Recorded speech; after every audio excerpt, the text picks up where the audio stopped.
All right, it's the program this morning on ITV. It's time for our second discussion. This time around, we shall be looking at a very disturbing topic. So many persons flash back your mind to 2021.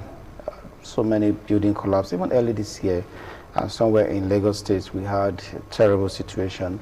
We are even yet to get out of that situation because we've not really gotten the reports of what led to that building collapse, but though there were preliminary reports that it was due to substandard materials used for that building. But this morning we shall be looking at lots of issues surrounding building collapse and the state of infrastructures in the country. Now I have in the studio this morning Engineer Peter O. Ibinijesu. He is the president, Nigerian Institution of Structural Engineers. A very good morning to you, sir. Good morning. Thanks for having me, and good morning, Nigeria. Right. For many persons might not really understand what structuring engineering. I don't know. When it comes to talk about structures, buildings, bridges, roads, what is the role of a structural engineering nowadays, sir? Thank you. Simple and straightforward. Structural engineering is a specialist profession, in the sense that these are engineers who have been trained and have acquired the necessary prerequisite that qualifies them to be registered, and as such are registered to practice structural engineering, because it involves to ensure stability of any structure that has to withstand various forces that can affect such a structure. So people who have been trained, who have acquired the necessary training and the experience to carry out such analysis are what we refer to as structural engineers. Yeah, because so many persons will tell you that whoever can build a building or can get a bricks is an engineer or a building engineer. Now, what are some of these things you look at for as a structural engineer when conducting your investigation of particular buildings? How do you go about it so that we be able to differentiate who a builder is and who a structural engineer is? First and foremost, in the built environment, there are a lot of professionals involved. Structural engineering is one of them. Okay. There are other professionals in the industries, architects, quantity surveyors, even in engineering. We see some persons trying to do everybody's job. This is where we have always been clamoring that people should try as much as possible to practice their profession in their core area of experience. In as much as you have little knowledge of any other aspect, you want to acquire it into your own is wrong. And these are all the problems. And that's where quackery comes in. You understand? You may be a professional, but you are not trained to practice or operate in a field outside yours. So long as you are practicing in that field, you are a quack in that field. So we try as much as possible to ensure that people should just stay put where they have been trained and qualified to operate. Coming back to your own question, for any structure, you understand, there are three segments in it. There's the design, there's the construction, and there's the end use of it, the usage of such structures. And at the design stage, it is very, very important because you set your parameters right. You look at what you are working on. What are the things that will subject that structure? What are the forces? So as a qualified structural engineer, you bring your experience and your knowledge to bear. First and foremost, this structure is going to stand. So you have to look at the foundation. And that brings you to the soil condition. And that's where you make contact with the geotechnical professionals who will have that. But even you as a structural engineer, whatever recommendations or results you get, you analyze it to suit the structure you are going to design for. And when you proceed from there, you look at all other things. It will be subject to vertical and horizontal forces. What are these loads?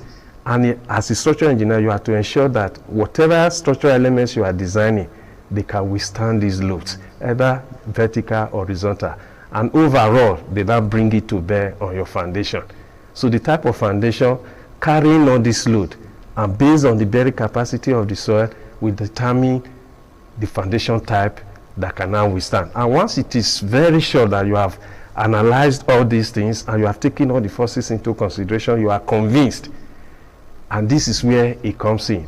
You can have a second opinion about it, either your boss or your colleague, because in the course of this you may have made a mistake omitting one or the other, but once it is done, from there it goes for the next phase, after going through the necessary process of obtaining approval for the relevant government agency. And then when it comes to construction, which is the second segment, here one need to also be careful. I saw that in your opening sequence you made mention of substandard materials. It's not only substandard material, being able to have competent people who can interpret the drawings. You understand? Because if you don't have people who are competent to interpret your drawings, it will be difficult. And this is where close supervision comes in, to ensure that what you have designed for is what is being executed on site. You understand? And this is where the aspect of where you call the builders come in and the rest, where we have so many of them and the rest. But there's the need for you to always have close monitoring, close supervision of what has been designed for, to make sure that all the components, and here you specify the material components of all your structural elements. All right, let's look at all what you've mentioned so far now. Yes. There are persons out there that will feel getting someone to engage a professional in your field, for instance, structural engineers, is quite expensive. So probably that's why the cut corners are we see some kind of issues arise from building collapse. Or we'll be hearing things like this, and I always liken it to a situation to say that you have the means and you want to acquire a building, or you want to erect a building for yourself. Will it be wise on your own part as the owner to want to erect something that when you're almost finishing, it comes down? It's like you wasted money. So it's always better to get it right. And what we say is that if you know getting the right professionals to do this job for you is going to be too expensive for you, and these are just purely mere hearsay, you on your own, they will just tell you maybe somebody he has been on site, he has been working, he has some little knowledge, he will tell you he can do it for you. But there are implications. It may be a simple bungalow, it may be a simple story building, you understand? But once the foundation is faulty, I can assure you it will be wrong. Because the way you erect even a simple bungalow building in a very dense, well-compacted soil is different from a waterlogged area. So somebody has to know the difference between those two. So we need to get it right. But coming about cost, say it's expensive engaging professionals. In as much as the regulatory bodies have also put in place the law that regulates the cost to be paid, we always advise clients, try as much as possible to take advantage of it. Don't run away because you are engaging the right professional will be too expensive. But you will know that at the end of the day, you can go to sleep, because whatever you are erecting, you are sure it can stand and withstand all forces that can come into play. So with all these bodies, under the Nigerian Society of Engineers, yes, builders, we have so many of them. Yes. How come it has become so difficult for you to tackle the issue of quackery? This one we need to be sincere to ourselves, as I said earlier on, because the issue of quackery is endemic in the sense that a lot of us want to just take everything and grab and put under our portfolio, which is wrong. As I said we have several professionals in the built environment, because once you engage other professionals, you understand, and when it comes to your own field, in as much as you know, you may have the knowledge, you may have but make contact the right professionals. And I can boldly say here and now that with what the spate of building collapse we have had in this country, none of our registered structural engineers, as a member of the Institution of Structural Engineers, has been found capable, because all these structures were never involved by our members. They are never involved by our members. And it goes to the fact that people just engage anyhow because he has that little knowledge about it, he can do it. But we are telling, let us try as much as possible. If, for instance, a client approaches me, I will tell him, oh, the first set of people you need to get your concept, to get your idea, you understand? I can recommend to you, I have architect friends You understand? It can. Then when it comes to architecture, somebody discusses with the client. Then when it now comes to involving other professionals, like the structural engineer, the architect may say, oh, I have a structural engineer. You understand? I can make contact. And in that process, we collaborate and we work together. But a situation whereby somebody takes it and wants to do all, or now engage the services of people who don't have the experience, who are not qualified, and the rest, and you want them to do this job just because you want to maximize your profit, or as you rightly said, you want to look for cheap persons that do not charge you much, is wrong. It's not helping the profession, and it's not helping the built environment in this country. And so long as we continue at this state, we'll continue to have the spate of building collapse. But the advocacy you talked about, and that is our drive. And we are cutting it across everybody. Not only within the professionals, not only within the client, it can be government, it can be private. We are even going as far as going to the skilled, the semi-skilled, the artisans in the field. You understand? Because these are the people who really do the work on site. And we are going to be using them to say, look, if you are not sure, raise an alarm. If you are not sure that what you are doing on site or the people you have on site are not qualified enough, raise alarm.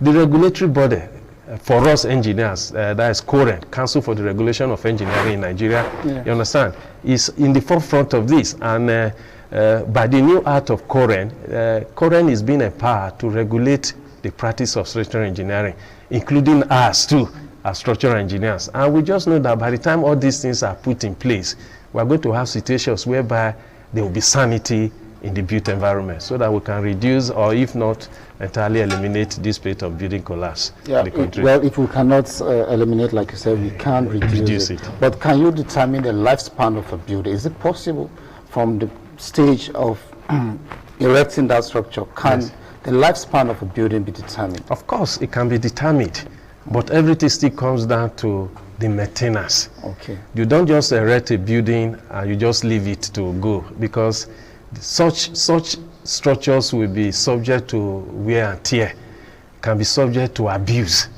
Because that brings me to the third segment when I was talking about the three aspects: design, construction, and end use. You discover that this third aspect, the usage of such structures, you understand, this is where we have serious abuses. You understand? So you can say that it's not only in other fields we have abuses, even in buildings, in structures, we also know what is called structural abuse or engineering abuse. And one is such is this, that simple, you may have designed a structure, say for residential. And I'm telling you, in that the design stage, the structural engineer will have taken into consideration what are the loads, both dead, imposed, live loads that can come into for a residential building. But even over the years, and you now discover that you change the use of that building from residential to purely commercial, there are two different ball games. That is why ab initio, the client tells you what is the end use of his property, what is the end use of that structure you are designing, you are analyzing. So if somewhere along the line you want to change, you can revert back, not necessarily to the person who did the design for you. You can also go back, set up a new team. They can look at the parameters that were used ab initio in erecting that structure. If there are going to be changes that can now warrant that end use, it's difficult. You understand? So these are all Nigerian factors. We need to be very careful. But does this apply to bridges also, or just for bridges too, because there are also structural aspects of it and the rest. Look at the case of what happened now at the Akwombo axis of the Eko Bridge that was gutted by fire.